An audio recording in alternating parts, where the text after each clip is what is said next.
ওলামায়ে কেরাম, সম্মানিত মুরব্বিয়ান, সর্বস্তরের দিনদার ইমানদার ভাই বন্ধুগণ, মহান আল্লাহ পাকের দরবারে অসংখ্য অগণিত শুকরিয়া, যে মহান আল্লাহ রাব্বুল আলামিন আমাদেরকে আজকে পবিত্র জুমার দিনে আল্লাহ পাকের পবিত্র ঘর মসজিদে হাজির হওয়ার তৌফিক দান করেছেন। এই জন্য সকলে আল্লাহ পাকের তারিফ প্রশংসা আদায় করে বলে আলহামদুলিল্লাহ। সপ্তাহের ভেতরে আল্লাহ রাব্বুল আলামিন একটি বার দিয়েছেন, জুমাবার, শুক্রবার। এটা আল্লাহ পাকের অনেক অনেক বড় নিয়ামত। এই জুমার দিন হচ্ছে আল্লাহ রাব্বুল আলামিনের কাছে রাজা বা বাদশা স্বরূপ, অর্থাৎ সপ্তাহের 7টা দিনের ভেতরে রাজা বা বাদশা স্বরূপ হচ্ছে শুক্রবার দিন। বলে সুবহানাল্লাহ। বছরে 12টি মাস আছে, এর ভিতরে রমজান মাস হচ্ছে রাজা বা বাদশা স্বরূপ। এইভাবে রাত্রির ভেতরে অনেক রাত আছে। লাইলাতুল কদর, আপনার সবচেয়ে সম্মানিত রাত হচ্ছে লাইলাতুল কদর। এইভাবে ঈদের রাত, এইভাবে আরো অনেক অনেক রজনী আছে, যেই রজনীগুলো আল্লাহ পাকের কাছে অনেক দামি, অনেক মূল্যবান। ঠিক এইভাবে জুমার দিনটা হচ্ছে আপনার অনেক মূল্যবান দিন, রাজা বা বাদশা স্বরূপ। তো এই জুমার দিনে আল্লাহ পাকের নির্দেশ, জুমার নামাজ আদায়ের লক্ষ্যে আমাদেরকে হাজির হতে হয়, একত্রিত হতে হয়। এই জুমার দিন আল্লাহ রাব্বুল আলামিন বান্দাদের জন্য 2 রাকাত নামাজ মাফ করে দিয়েছে।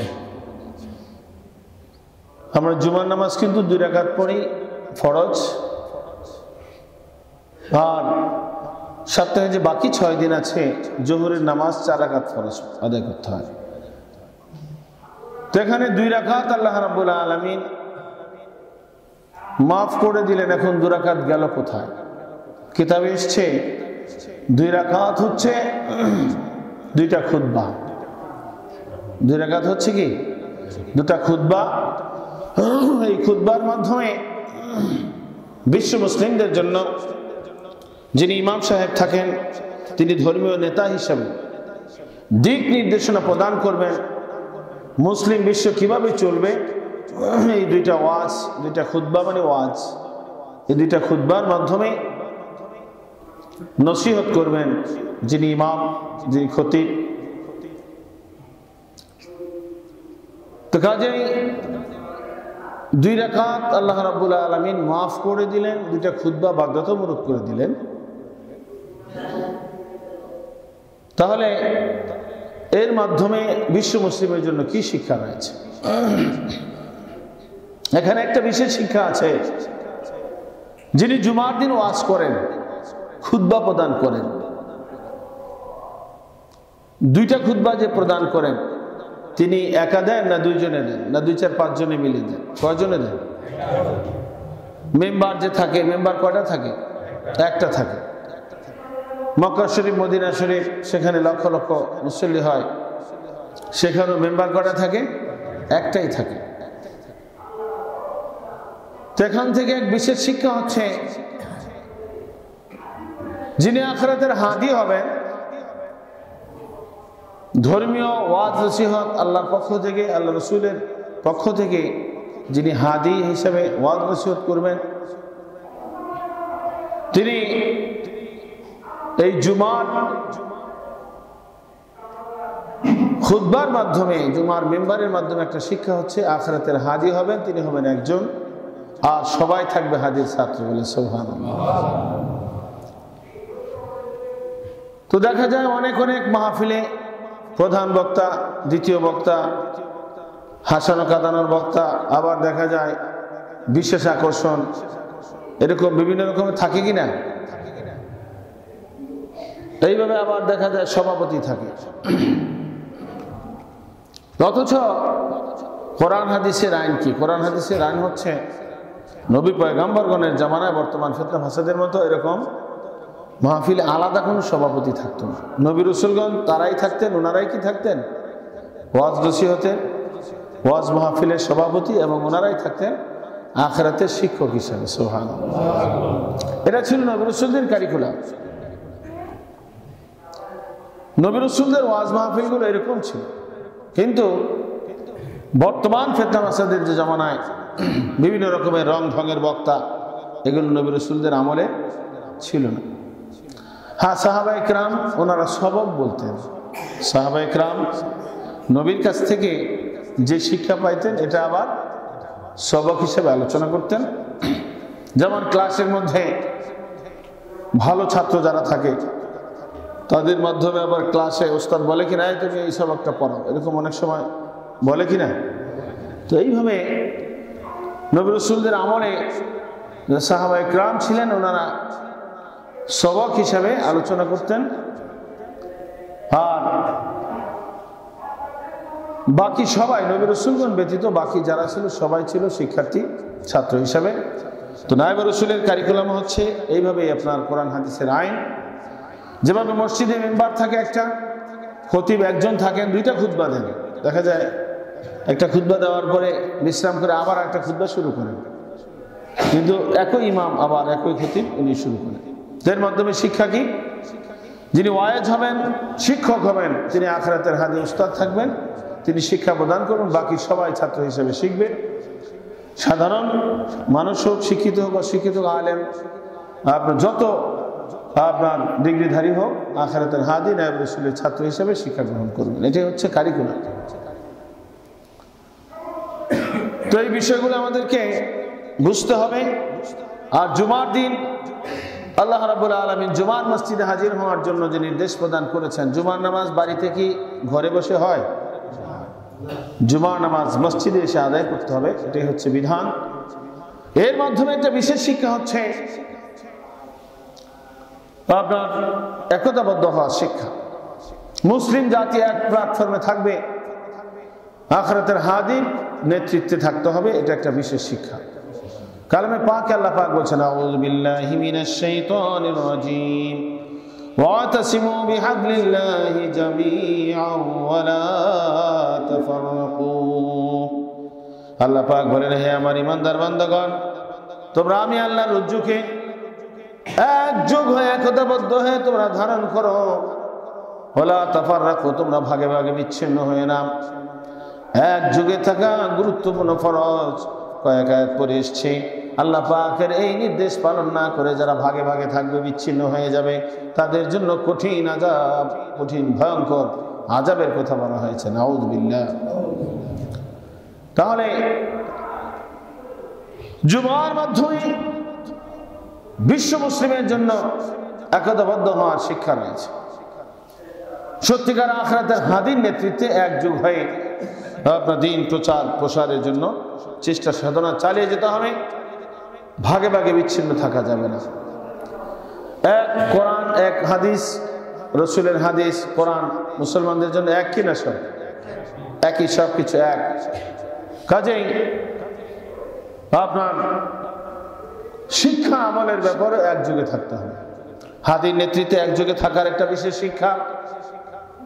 তো কাজেই আমাদের ভিতরে যার যত মতভেদ, মনোমালিন্য অনেক কিছু থাকতে পারে, সামাজিকভাবে অনেক কিছু কি থাকতে পারে, এই সব কিছু ভেদাভেদ ভুলে গিয়ে একযোগে হাদির নেতৃত্বে আল্লাহ পূর্ণাঙ্গ দিন শিক্ষা আমলের প্রতি থাকা, এটা একটা গুরুত্বপূর্ণ শিক্ষা হচ্ছে জুমার মাধ্যমে শিক্ষা। তো এইভাবে আরো অনেক অনেক শিক্ষা রয়েছে। মহান আল্লাহ রাব্বুল আলামিন কালামে পাকের ভিতরে ঘোষণা করেছেন, আউযু বিল্লাহি মিনাশ শাইতানির রাজীম, কুল্লু নাফসিন যায়িকাতুল মাউত, প্রত্যেকটা প্রাণীকেই মৃত্যুর স্বাদ গ্রহণ করতে হবে। মৃত্যু আমক অপ্রতিরোধ্য, মৃত্যুর হাত থেকে কেউ রেহাই পায় নাই, কেউ পাবেও না। এই মৃত্যু আমাদের কি সকলকেই গ্রহণ করতে হবে। কেউ আগে হয়তো কেউ পরে, এইভাবে একদিন না একদিন এই দুনিয়া ছেড়ে আমাদের চলে যেতে হবে। আর মৃত্যু আসবে, এমন সময় আসবে এক মুহূর্ত আগেও আসবে, এক মুহূর্ত পরেও নাই। ইযা জাআ আজালুহুম লা ইস্তাখিরুনা সাআতাও ওয়া লা ইস্তাকদিমুন। আল্লাহ রাব্বুল আলামিন বলছেন, যার যখন মৃত্যু নির্ধারিত ঠিক সেই সময় হযরত আজরাইল আলাইহিস সালাতু ওয়াস সালাম এসে হাজির হন। এক মুহূর্ত আগেও তিনি আসেন না, এক মুহূর্ত পরেও নয়, নির্দিষ্ট সময় তিনি এসে জান কবজ করে নিয়ে যান। বলে সুবহানাল্লাহ। এমনকি কিতাবের ভিতরে এসেছে আল্লাহ রাব্বুল আলামিন কালামে পাকে ঘোষণা করেছেন, আউযু বিল্লাহি মিনাশ শাইতানির রাজীম, আইনামা তাকুনু ইউদরিকুমুল মাউত ওয়ালাউ কুনতুম ফি বুরুজিম মুশাইয়্যাদা। কবি বলছেন মরণের এই আয়াতের মর্ম কবিতা আকারে প্রকাশ করছেন, মরণ থেকে যেথায় পালাও মরণ তোমায় লইবে ঘিরি, যদিও সুদূর আকাশ পরে লুকাও সেথায় লাগিয়ে সিঁড়ি। মৃত্যু থেকে ভাববার ক্ষমতা কারো নাই। মৃত্যু এমন এক জিনিস আপনাকে আমাকে ধরবেই ধরবে। মৃত্যু ধরবে না এমন কোন মানুষ এই পৃথিবীর বুকে নাই। যত ধন সম্পদ ওয়ালা হোক, যত টাকা পয়সা বাড়ি গাড়ির মালিক হোক না কেন, মৃত্যু একদিন না একদিন আসবেই। এই জন্য কবি বলতেছেন, মওতু কাসিন কুল্লু নাসিন শারিব, মওতু কাসিন কুল্লু নাসিন শারিব, কবর বাইতিন কুল্লু নাসিন দাখিল। মওতের পেয়ালা, মওতের এমন এক পেয়ালা যেই পেয়ালার পানীয় সকলকেই পান করতে হবে। আর কবর এমন এক বাড়ি যেই কবরে সকলকেই যেতে হবে, অর্থাৎ আলেমে বর্জকে সকলকেই গমন করতে হবে। এই দুনিয়ার বুকে আমরা কেউ চিরদিন থাকবো না, অবশ্যই এই দুনিয়া ছেড়ে আমাদের চলে যেতে হবে। এই জন্য কবি বলতেছেন, ইন্নামাদ দুনিয়া ফানাউন লাইতারিদ দুনিয়া সুবুত, নিশ্চয় এই দুনিয়াটা হচ্ছে, দুনিয়া একদিন ফানা হয়ে যাবে। কখনো এই দুনিয়া চিরস্থায়ী থাকার জায়গা নয়। আর এই দুনিয়াটা এমন একটা ঘর, কাবাইতিল আনকাবুত, যেমন এই ঘর তৈরি করেছে মাকড়সা। মাকড়সা ঘরের চেয়ে এই দুনিয়াটা তেমন বেশি শক্ত না। অর্থাৎ বোঝানো হয়েছে, ইসরাফিল আলাইহিস সালাম যখন সিংহায় ফুৎকার দিবেন, আসমান জমিন সব ধ্বংস হয়ে যাবে, থরথর করে কাঁপতে থাকবে। এইভাবে ইসরাফিল আলাইহিস সালামের সিংহার ফুৎকারের আওয়াজে সূর্য খসে পড়বে, চন্দ্র খসে পড়বে, তারকারাজি বৃক্ষলতা সব ধ্বংস হয়ে যাবে। এইভাবে পাহাড়, মজবুত পাহাড়, পাহাড়গুলো ঠিক থাকবে? পাহাড়ও ঠিক থাকবে না, সব তছনছ হয়ে যাবে। কোন কোন পাহাড় তুলার মতো উড়বে, কোন কোন পাহাড় ধুলার সাথে মিশে যাবে। বলে সুবহানাল্লাহ।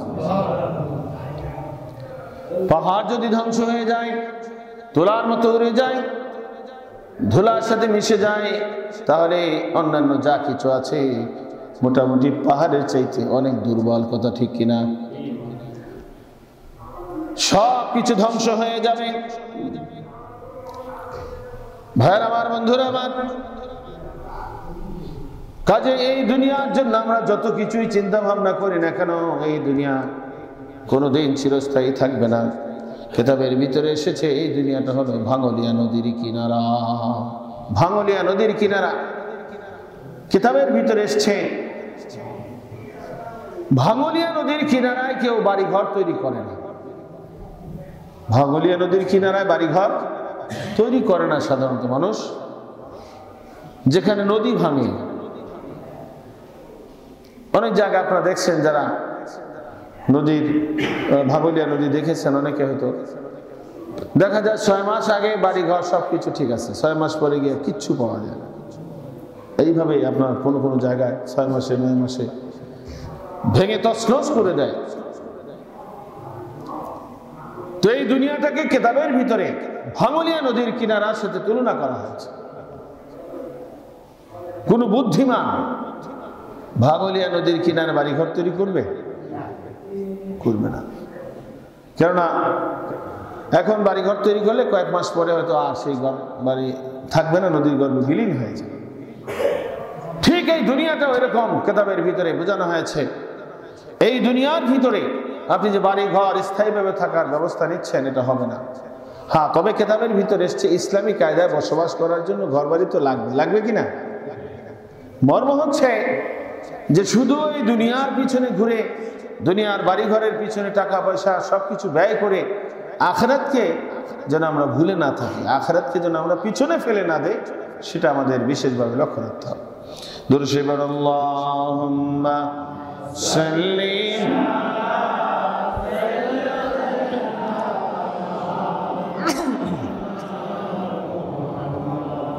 ওয়া আলা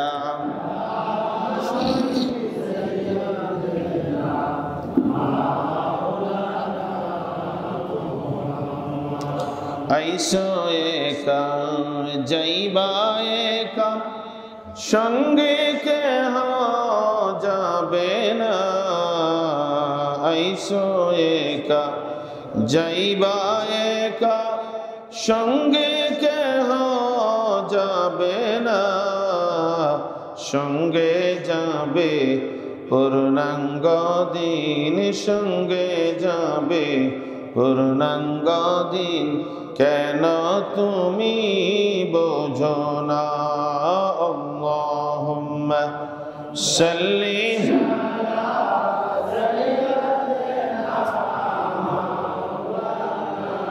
মুহাম্মাদ ওয়া আলা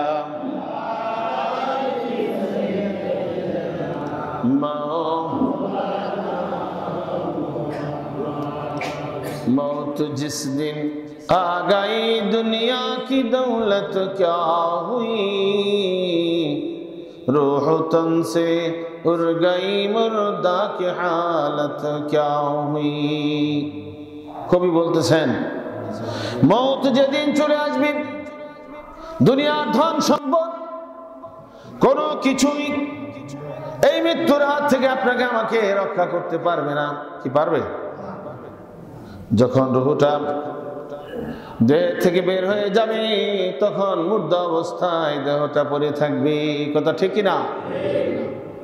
কাজেই ভাইয়ের আমার, বন্ধুরা আমার, মৃত্যুর জন্য সর্বদা আমাদের প্রস্তুত থাকতে হবে। কবি আরো বলছেন, कैसे कैसे ताजदारा बादशाह चल गई, कैसे कैसे ताजदारा बादशाह चल गई, ओ खजाना बाला खाना शान शौकत क्या हुई। কত বড় বড় বাদশা ছিল এই পৃথিবীর বুকে, ছিল কিনা?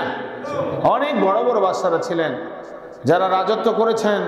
অনেক ক্ষমতাধর বাদশা হওয়ার পরেও এই পৃথিবীর বুকে চিরদিন থাকতে পারে নাই। তাদের রাজত্ব সব কিছু পড়ে রয়েছে, তারা চলে গেছেন। এইভাবে আমাদেরকে একদিন এই দুনিয়া ছেড়ে চলে যেতে হবে।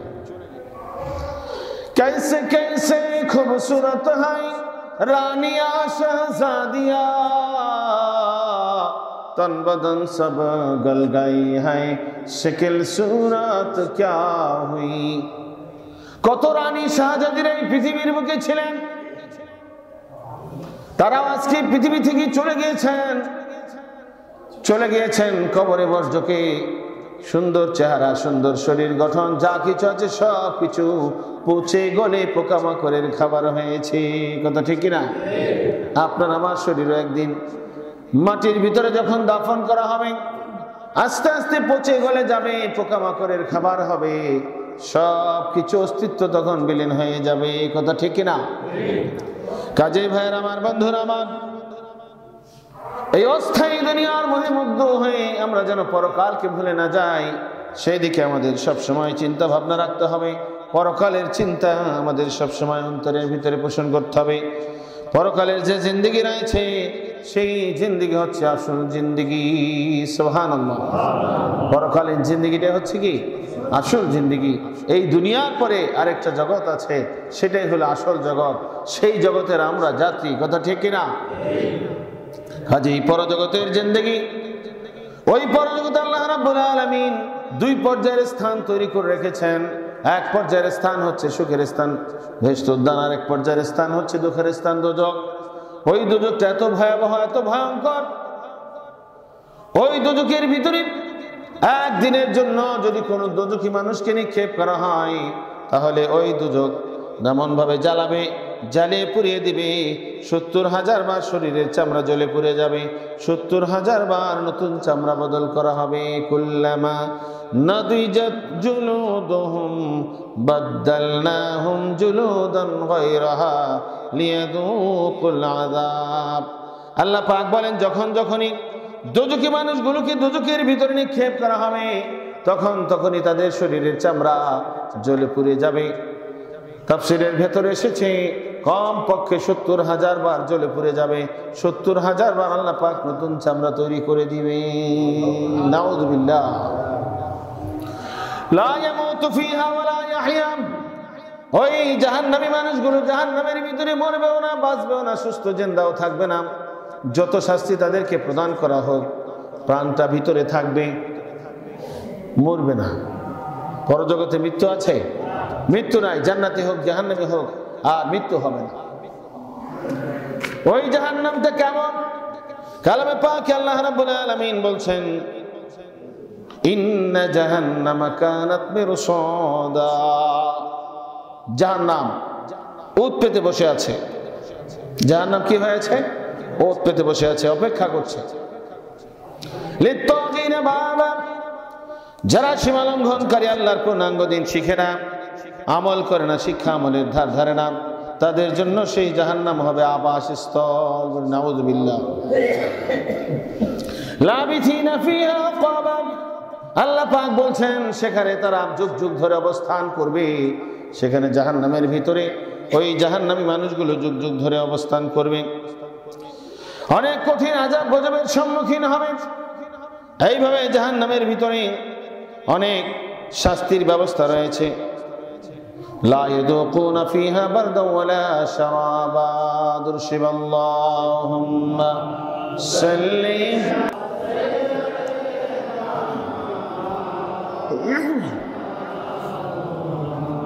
ওয়া আলা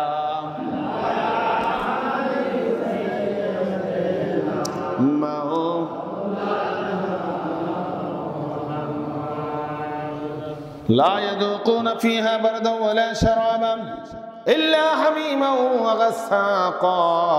আল্লাহ রাব্বুল আলামিন বলেন, সেখানে তারা লাবিথিনা ফিহা আহকাবা লা ইয়াযুকুনা ফিহা বারদা ওয়ালা শারাবা, যুগ যুগ ধরে থাকবে, আর সেখানে কোনো ঠান্ডা পানীয় সুপেও তারা পাবে না। ইল্লা হামিমা ওয়া গাসসাকা। আর সেখানে গাসসাক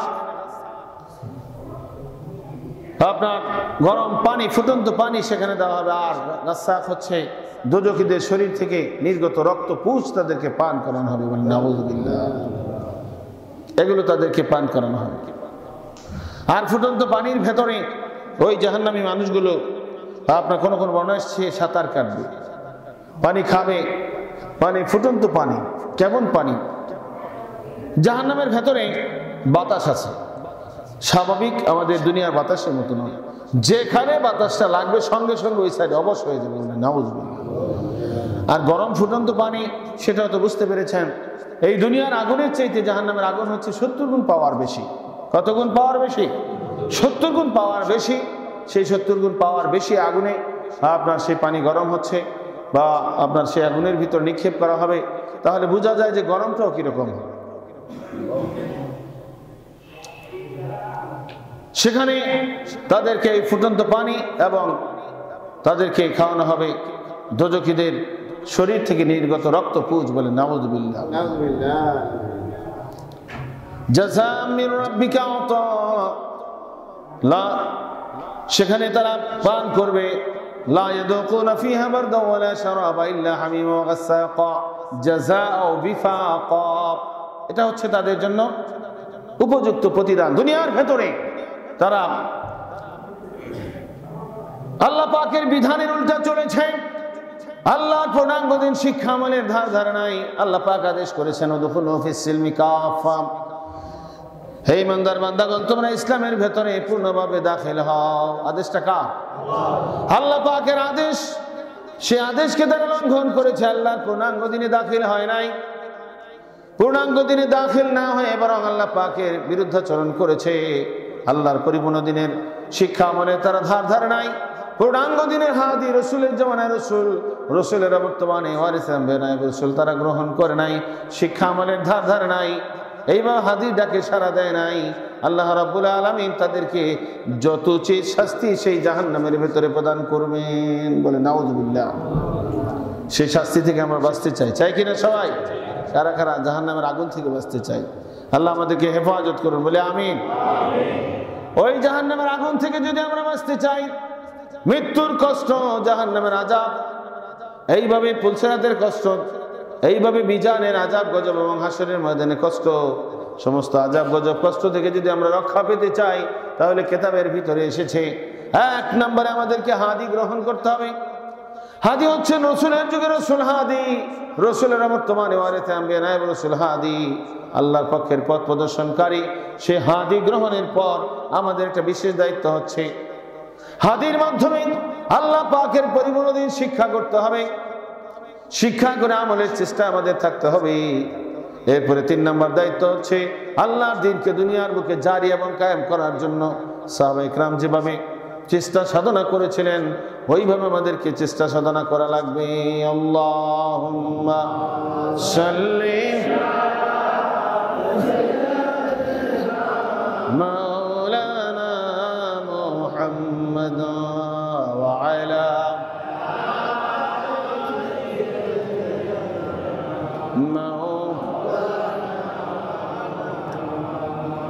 হাদি গ্রহণের ব্যাপারে কালামে পাকে আল্লাহ পাক বলছেন, ওয়াইয়ুদ্দিল ফালান তাজিদ লাহু ওয়ালিয়াম মুরশিদা। আল্লাহ যাকে গোমরাহ করেন কশিন কালেও তার ভাগ্যে খাঁটি হাদি মুর্শিদ মিলবে না। হাদি পাওয়া এটা অনেক বড় সৌভাগ্যের ব্যাপার, আর হাদি না পাওয়া এটা দুর্ভাগ্যের ব্যাপার। আল্লাহ যাকে গোমরাহ করেন, অর্থাৎ যে ব্যক্তি গোমরাহ হয়ে যাবে, তার ভাগ্যে হাদি মিলবে না। মিলবে না। হাদি পাওয়া এটা ভাগ্যের ব্যাপার। আলহামদুলিল্লাহ, হাদির সন্ধান আমরা পেয়েছি, বেজার না খুশি? বলেন আলহামদুলিল্লাহ। 2 দিন ব্যাপী মাহফিলের আজকে 2য় দিন, শেষ দিনে মাহফিল। আজকের শেষ দিনে মাহফিলের জামানার হাদি নায়েব রাসূল আমাদের মাঝে তাশরীফ আনয়ন করবেন, আসবেন ইনশাআল্লাহ। তো সবার প্রতি বিশেষ আহ্বান হচ্ছে হাদির মাহফিলে এসে হাদির শিক্ষা গ্রহণ করা। সত্যিকার আখিরাতের হাদিকে হাদি হিসেবে গ্রহণ করা, এটা হচ্ছে কোরআন কিতাবের আইনে গুরুত্বপূর্ণ একটা দায়িত্ব, ফরজ। যে বিষয়ে মুসলিম শরীফের হাদিসে এসেছে, মান মাতা ওয়া লাইসা ফি উনুকিহি বায়াতুন মাতা মাইতাতাল জাহেলিয়া। যে ব্যক্তি মারা গেল কোন অবস্থায় তার গলায় বায়াত নাই, তার মৃত্যুটা ইসলামী মওত হবে না, বরং জাহেলিয়াতের কুফরি মওত হবে। নাউযুবিল্লাহ। সত্যিকার আখিরাতের ওস্তাদ ছাড়া, হাদি ছাড়া, আখিরাতের শিক্ষকের কাছে বায়াত গ্রহণ ছাড়া যদি মারা যায়, তাহলে ইসলামী মওত না কুফরি মওত? কুফরি মওত হবে। তো কাজে কুফরি মওত থেকে বাঁচতে হলে আমাদেরকে হাদি গ্রহণ করতে হবে। হাদি গ্রহণের আরো বিশেষ প্রয়োজনীয়তা রয়েছে, যেমন বরকত আব্দুল কাদের জিলানী রাহমাতুল্লাহ আলাইহি তিনি উল্লেখ করেছেন, ওয়ালিযালিকা তালবু আহলি তালকিন লিহায়াতিল কলবি ফরদুন। অন্তরকে শুদ্ধ করার জন্য কামেল মুর্শিদ তালাশ করা কি ফরজ। অন্তঃশুদ্ধির জন্য, আত্মার তাসাউফ হাসিল করার জন্য, আত্মাটাকে পূত পবিত্র করার জন্য মুর্শিদ গ্রহণ করতে হবে। এটা তিনি ফার্দ বলেছেন, গুরুত্বপূর্ণ ফরজ। এইভাবে আর অসংখ্য কিতাবে অসংখ্য দলিল প্রমাণ রয়েছে, অল্প সময়ের ভিতরে এটা ব্যাখ্যা করা কঠিন। তো কাজে হাদি গ্রহণ করা আমাদের জন্য জরুরি। এই হাদি আমরা গ্রহণ করে হাদির কাছে আমরা পূর্ণাঙ্গ দিন শিখব। পূর্ণাঙ্গ দিন কি, যে বিষয়ে আপনারা বরাবর আলোচনা শুনেন, পূর্ণাঙ্গ দিন হচ্ছে গোড়ার দিকে 3 ভাগ মাসালা। কয় ভাগ? ইন্নাদ দীন মুরাক্কাবুম মিন সালাসাতি আজজাইন। মুসলিম শরীফের হাদিস এসেছে, সমস্ত হাদিসের মা বা মূল হাদিস, এই হাদিসের মূল কথা, নিশ্চয় আল্লাহর দ্বীন গোড়ার দিকে গঠিত হয়েছে 3 অংশের দ্বারা। কয় অংশের দ্বারা? ইন্নাদ দীন মুরাক্কাবুম মিন সালাসাতি আজজাইন। নিশ্চয় আল্লাহর দ্বীন মুরাক্কাবুন গঠিত হয়েছে কয় অংশের দ্বারা? 3 অংশের দ্বারা, অর্থাৎ আকায়েদ, তাসাউফ এবং ফিকহ, এই 3 অংশের দ্বারা আল্লাহর দ্বীন গঠিত হয়েছে। আল্লাহর দ্বীনের ব্যাখ্যা আজকের মাহফিলে ইনশাআল্লাহ বিকালের মাহফিলে আলোচনা হবে। নায়েব রাসূল দলিল প্রমাণের মাধ্যমে আপনাদের সামনে উপস্থাপন করবেন। তো এই বিষয়ে তো আলোচনা আমরা শ্রবণ করিয়ে থাকি। দিন হচ্ছে 3 ভাগ মাসালা নিয়ে। কয় ভাগ? আকায়েদ, তাসাউফ এবং ফিকহ। আকায়েদ হচ্ছে ঈমান, আল্লাহর পক্ষ থেকে বিশ্বনবীর প্রতি যা কিছু এসেছে সব কিছু বিশ্বাস করতে হবে। আল্লাহর পক্ষ থেকে পূর্ণাঙ্গ দিন বিশ্বনবীর উপর আসছে কিনা, ইসলামে পূর্ণভাবে দাখিল হোক, কথাটা কার? আল্লাহ পাক বলছেন, আল-ইয়াওমা আকমালতু লাকুম দীনাকুম ওয়া আতমামতু আলাইকুম নি'মাতি ওয়া রাদিতু লাকুমুল ইসলাম দীনা। আজকে আমি তোমাদের জন্য তোমাদের দ্বীনকে পূর্ণাঙ্গ করে দিলাম। পূর্ণাঙ্গ করে দিলেন আল্লাহ। কে করেছেন? এখন যদি বলে যে পূর্ণাঙ্গ দিন হচ্ছে বরিশালের পেশা হুজুরের, তাহলে কি ঈমান থাকবে? আল্লাহ পাক নিজেই বলেছেন আল ইয়াউমা আকমালতু, আমি পূর্ণাঙ্গ করে দিলাম আজকে লাকুম দীনাকুম, তোমাদের জন্য তোমাদের দিনকে, তোমাদের জন্য তোমাদের দিনকে আমি পূর্ণাঙ্গ করলাম। পূর্ণাঙ্গ কে করেছেন? আল্লাহ পাক পূর্ণাঙ্গ করেছেন। তো আল্লাহর পূর্ণাঙ্গ দিন বিশ্বাস করতে হবে, দাখিল হতে হবে। আর আল্লাহর পক্ষ থেকে বিশ্বনবীর প্রতি আরেকটা বিশেষ নির্দেশ ছিল, আত্মশুদ্ধির মাসলা শিক্ষা দেওয়া। ইন্নী বুইস্তু মুআল্লিমান বুইস্তু লিউতাম্মিমা মাকারিমা আখলাক, নবীজি বলছেন নিশ্চয়ই আমি দুনিয়ার বুকে মুআল্লিম, শিক্ষক হিসেবে প্রেরিত হয়েছি। আর আল্লাহ পাক আমাকে আরেকটা উদ্দেশ্যে পাঠিয়েছেন। অনেক উদ্দেশ্যের ভিতরে একটা উদ্দেশ্য হচ্ছে মানুষের আখলাক সুন্দর করার জন্য, চরিত্র সংশোধন করার জন্য, আত্মার তাসাউফ শিক্ষা দেওয়ার জন্য আল্লাহ আমাকে দুনিয়াতে পাঠিয়েছেন। বলে সুবহানাল্লাহ। তো তাসাউফ শিক্ষা দেওয়া বিশ্বনবীর একটা দায়িত্ব ছিল। তো বিশ্বনবীর প্রতি পূর্ণাঙ্গ দিন এসেছে কোরআনের মাধ্যমে। বিশ্বনবী পূর্ণাঙ্গ দিন জারি করেছেন, আল্লাহ পূর্ণাঙ্গ দিনকে পূর্ণাঙ্গ করেছেন। আর বিশ্বনবীর একটা বিশেষ দায়িত্ব ছিল মানুষের আখলাক সুন্দর করা, তাসাউফ শিক্ষা দেওয়া। তো তাসাউফ, ইলমে তাসাউফ শিক্ষা করা নফল না ফরজ? ইলমে তাসাউফ শিক্ষা করা, ইলমে তাসাউফ শিক্ষার জন্য আপনার বিশ্বনবী করিম সাল্লাল্লাহু আলাইহি ওয়াসাল্লাম সারা জীবন চেষ্টা করেছেন, অন্যান্য নবী পয়গম্বর চেষ্টা করেছেন। তো বিশ্বনবীর প্রতি ইলমে তাসাউফ এসেছে, এটা বিশ্বাস করা লাগবে কিনা? পূর্ণাঙ্গ দিন এসেছে, বিশ্বাস করা লাগবে কিনা? তো যাহা কিছু বিশ্বনবীর কাছে আল্লাহর পক্ষ থেকে এসেছে সব কিছুর উপরে বিশ্বাস করা হলো ঈমান। বলে সুবহানাল্লাহ। তো ঈমানের পরে ইলমে ফিকহ, ইলমে তাসাউফ দুই ভাগ, আমলি মাসলা। সেই আমলি মাসলা, দেহের মাসলাকে ফিকহ বলা হয়, আত্মার মাসলাকে কি বলা হয়? তাসাউফ বলা হয়। তো ঈমানের পরে ফিকহ এবং তাসাউফ জানে কিতাবের ভিতরে এসেছে, তিনি একজন কামেল মুসলমান। বলে সুবহানাল্লাহ। জান্নাত চাহে কে মাদার দিন কা আর উসকে কামাল কা ফিকহ আকায়েদ আর তাসাউফ পড়ায়। প্রত্যেকটা মুসলমানের জানা দরকার ধর্মের ভিত্তি এবং হার পূর্ণতা হচ্ছে আকায়েদ, তাসাউফ এবং ফিকহের উপরে। অর্থাৎ যার ভিতরে আকায়েদ, তাসাউফ, ফিকহ আছে তিনি হলেন আল্লাহ পাকের দরবারে কামেল। সুবহানাল্লাহ। লোকটা যদি সাধারণ মানুষ হয় তাহলে আল্লাহ পাকের কাছে কামেল মানুষ। লোকটা যদি একজন আলেম হয় তাহলে কামেল আলেম। লোকটা যদি আকায়েদ, তাসাউফ, ফিকহ শিক্ষা করে, লোকটা যদি বক্তা হয় তাহলে আল্লাহর কাছে কামেল বক্তা। লোকটা যদি মাওলানা হয় তাহলে কামেল মাওলানা। এইভাবে কামেল হওয়ার জন্য আকায়েদ, তাসাউফ, ফিকহ তিন প্রকার মাসালা লাগবে। এই তিন প্রকার মাসালা সমষ্টি হলো আল্লাহর পূর্ণাঙ্গ দিন। কাজে আল্লাহর পূর্ণাঙ্গ দিন শিক্ষা করতে হবে, আমল করতে হবে। আরেকটা কাজ হচ্ছে জারি কায়েমের জন্য জানে মালে চেষ্টা সাধনা করা। এই বিষয়ে কোরআন শরীফ আল্লাহ রাব্বুল আলামিন 125 জায়গায় বর্ণনা করেছেন। শেষ 125 জায়গায় বর্ণনা করেছেন দিন জারি কায়েমের জন্য যার যার সাধ্য অনুযায়ী চেষ্টা সাধনা করতে হবে। সাহাবায়ে কেরাম দিনের জন্য জীবন বিসর্জন দিয়েছেন, বিবিকে বিধবা করেছেন, সন্তান এতিম করেছেন। অনেক ঘটনা আমাদের জানা আছে, সাহাবায়ে কেরামের ইতিহাস আমাদের জানা আছে, আছে কিনা? নবীজি দেখা যায় স্বয়ং নবীজি নিজের মাতৃভূমি মক্কার ভূমি, বাপ দাদার ভিটা পরিত্যাগ করে মদিনায় তিনি হিজরত করেছেন। এইভাবে অন্যান্য অনেক অনেক সাহাবায়ে কেরাম হিজরত করেছেন দিনের জন্য, তারা এই খেদমত করে চেষ্টা সাধনা করেছেন। কাজে এই দিন জারি কায়েমের জন্য আমাদেরকেও চেষ্টা সাধনা করা লাগবে, লাগবে কিনা? তো সবার প্রতি বিশেষ আহ্বান, আজকের যে মাহফিল রয়েছে 2 দিন ব্যাপী মাহফিলের আজকে শেষ দিনের মাহফিল। এই মাহফিলকে সুন্দর করার জন্য দিন জারি কায়েমের ব্যাপারে মাহফিল একটি বিশেষ কর্মসূচি। কাজে মাহফিলকে সুন্দর করার জন্য সবার প্রতি বিশেষ আহ্বান, নিজেরা তো হাজির হবই, বন্ধু বান্ধবদেরকেও মাহফিলে হাজির করার চেষ্টা করব।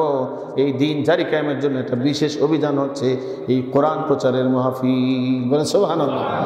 তো কাজে আজকের মাহফিলে আমরা সবাই হাজির হতে চাই, চাই কিনা? ইনশাআল্লাহ হাজির তো হবই, বন্ধু বান্ধব নিয়ে হাজির হওয়ার চেষ্টা করবো। কারা কারা বন্ধু বান্ধব এবং নিজেরা হাজির হবেন, বন্ধু বান্ধব নিয়ে চেষ্টা করবেন? হাত তুলে দেখাই।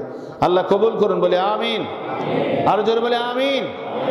তো আল্লাহ রাব্বুল আলামিন আমাদের সকলকে যা কিছু আলোচনা হয়েছে সেই বিষয়গুলোর উপরে যথাযথভাবে শিক্ষা করে আমল করার তৌফিক দান করুন। সকলে বলে আমিন। আসসালামু আলাইকুম ওয়া রাহমাতুল্লাহ।